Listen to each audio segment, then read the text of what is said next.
Income வாஸ்து அன்பர்கள் அனைவருக்கும் சிவசரணனின் அன்பான வணக்கங்கள். இன்றைக்கி சவுத் ஃபேஸிங்கில் 2BHK பெஸ்ட்டு பிளான் சார். நிறைய நீங்கள் பிளான் கொடுத்துக்கிட்டே இருக்கீங்க. இதில் என்ன சார் வித்தியாசம்? 143 குழி, யானை கட்டி வாழ்வான், யானை மனை, இந்த 11 பொருத்தங்கள், அப்புறம் அந்த ஜாதகத்திற்குண்டான அமைப்பு, உள்ளளவு வெளியளவு போன்ற அனைத்து தகவலோட எந்த கோவிலுக்கு போயிட்டு வரணும், இந்த வரைபடத்தோட அனைத்தையும் சேர்த்து பார்த்துருவோம் வாங்க. ஓம் நமச்சிவாய. இப்போது இந்த பிளானுக்கு உள்ளே போகிறதுக்கு முன்னாடி 5G 5 கோல்டன் ரூல் இன் தி வாஸ்து. இது ஈசான மூலை, அதாவது தெற்க பார்த்த வீட்டிற்கு பின்புறத்தில் தான் ஈசான மூலை வரும். தெற்க பார்த்த வீட்டிற்கு முன்புறத்தில் போர் போடக்கூடாது, நல்ல தொட்டி அமைக்கக்கூடாது, செப்டிக் டேங்க் அமைக்கக்கூடாது.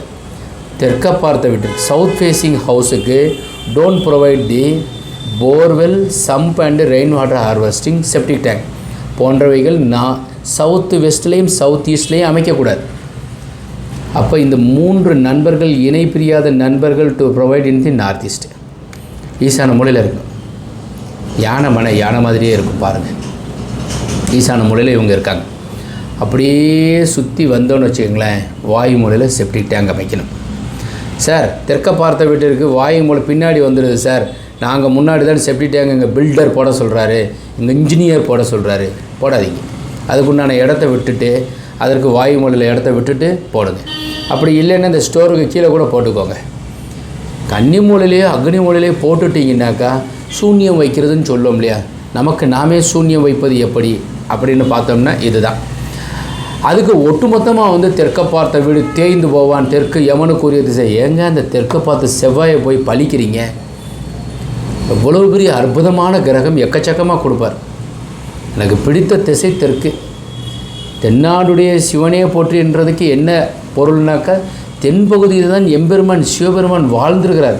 அப்போ அந்த பூமி எவ்வளோ குளிர்ச்சியாகவும் எவ்வளோ சிறப்பாகவும் இருக்கும். அப்பேற்பட்ட ஒரு திசையை போய் பழிக்காதீங்க, நலமாக இருப்பீங்க.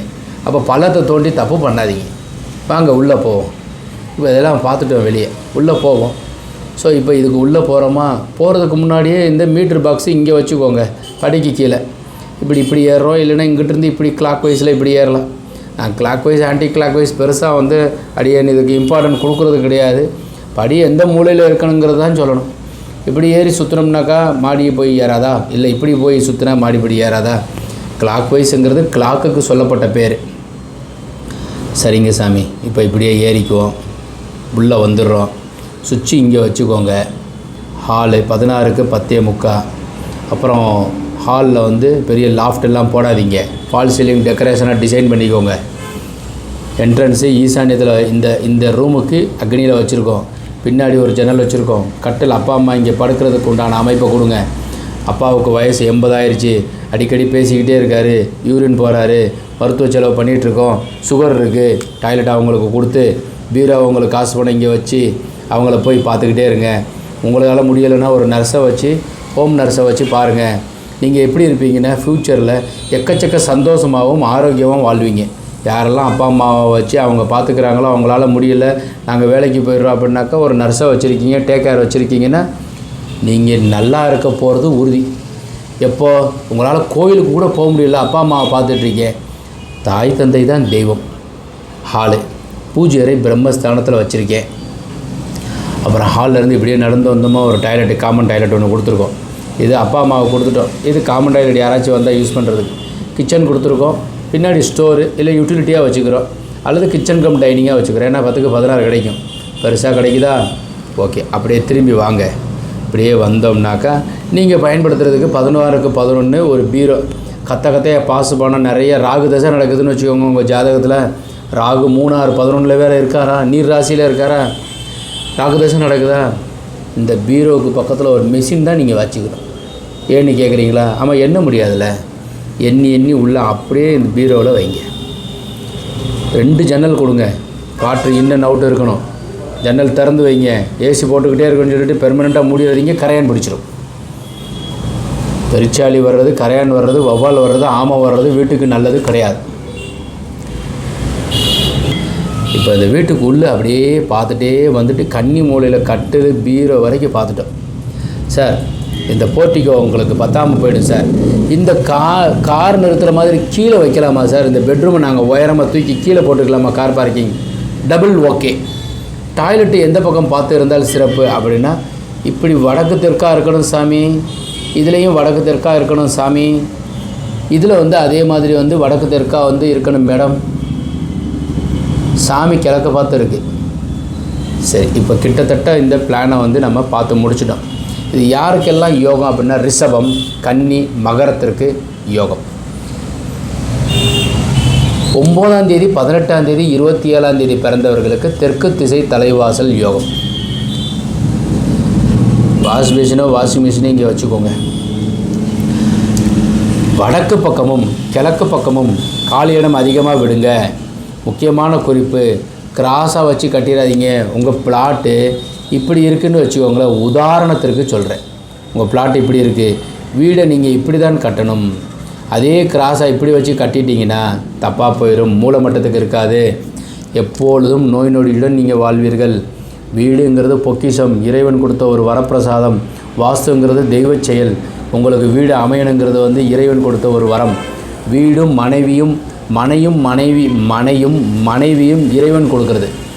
மனைவி அமைவதெல்லாம் இறைவன் கொடுத்த செயலுங்கிற மாதிரி மனையும் இறைவன் தான் கொடுக்குறது. அப்பேற்பட்ட மனையை சரியாக சதுரித்து வீடு கட்டி குடியிருந்தோமே ஆனால் உங்களுக்கு செல்வம் மட்டும் இல்லை, அனைத்து விதமான சந்தோஷமும் ஆரோக்கியமும் உங்களுக்கு நிச்சயமாக கிடைக்கும்.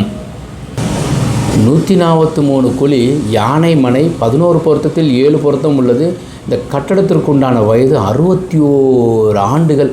எந்த விதமான தீய சக்திகள் வராது, தளம் இறங்காது, வீடு மராமத்தில் செய்ய வேண்டியது அவசியம் இருக்காது. 3 வருடம் ஒரு முறை வர்ணம் தீட்டி வீட்டில் ஒரு ஹோமம் செய்தோமையானால் உங்கள் வீட்டில் நிச்சயமாக சந்தோஷம் நிலைத்து நிற்கும். அடியேன் வீடு கன்ஸ்ட்ரக்ஷன் பண்ணுறது மதுரையில் செய்கிறேன். வாய்ப்பு இருந்தால் மதுரையில் 2 படை வீடுகள் தரிசனம் பண்ணிவிட்டு, மதுரை சொக்கர் எம்பெருமான் சிவபெருமான் மீனாட்சி அம்மன் கோயிலை தரிசனம் பண்ணிவிட்டு, வாய்ப்பு இருந்தால் அடியனை பாருங்கள், வரைபடம் பெற்றுக்கொள்ளலாம். வீடு கட்டுறவங்களுக்கு ஒரு வாய்ப்பு. இந்த நம்பர் தான் 9952166706ங்கிற நம்பருக்கு தொடர்பு கொள்ளலாம். எந்த கோவிலுக்கு போயிட்டு வந்தால் சிறப்பு சாமி? வீடு கட்டுறதற்குண்டான வாய்ப்பு. வாழ்க்கையில் ஒரே ஒரு முறை தான் நான் கோயிலுக்கு போகணும், எல்லா பலனும் கிடச்சிடணும்னாக்கா திருவெண்ணெய்நல்லூர் மெய்கண்டார் கோவில் அப்படின்னு கேட்டால் நெட்டில் போட்டு பாருங்கள். வாழ்க்கையில் நீங்கள் ஒரு முறை போகணுங்க, பல முறை போகலைங்க. நீங்கள் லைஃப்பில் 85 வயசு வரைக்கும் வாழ்ந்துட்டு மேலே போனோன்னா உங்கள் கெஜெட்டை எடுத்து பார்ப்பாங்க. லெட்ஜரில் இவர் என்ன பண்ணியிருக்காருனாக்கா, சாமி இவர் எதுவுமே செய்யலான்னா மெய்கண்டார் கோவிலுக்கு மாத்திரம் போயிட்டு வந்திருக்காருன்னா இவர் எம்பெருமான்கிட்ட சிவபெருமான்கிட்ட அனுப்புன்னு சொல்லுவாங்க. இல்லைன்னா இவங்களை என்ன செய்வாங்கன்னா, இவர் 90 வயசு வாழ்ந்துருக்கிறாரு, மெய்கண்டார் கோயிலுக்கு போகலாம், இவரை சிறப்பாக கவனிங்க அப்படிம்பாங்க. எப்படி கவனிக்குங்கிறது மெய்கண்டாரை போய் பார்த்துட்டு வாங்க. உங்களுக்கு பிளான் வேணும்னா இந்த நம்பரை அலைங்க. வாஸ்துபடி உள்ள வீட்டில் வசிப்போம், வளமுடன் வாழ்வோம். மீண்டும் நாளை ஒரு அருமையான வரைபடத்துடன் சந்திக்கின்றேன். வணக்கம், வாழ்க வளமுடன். சிவாய நமः.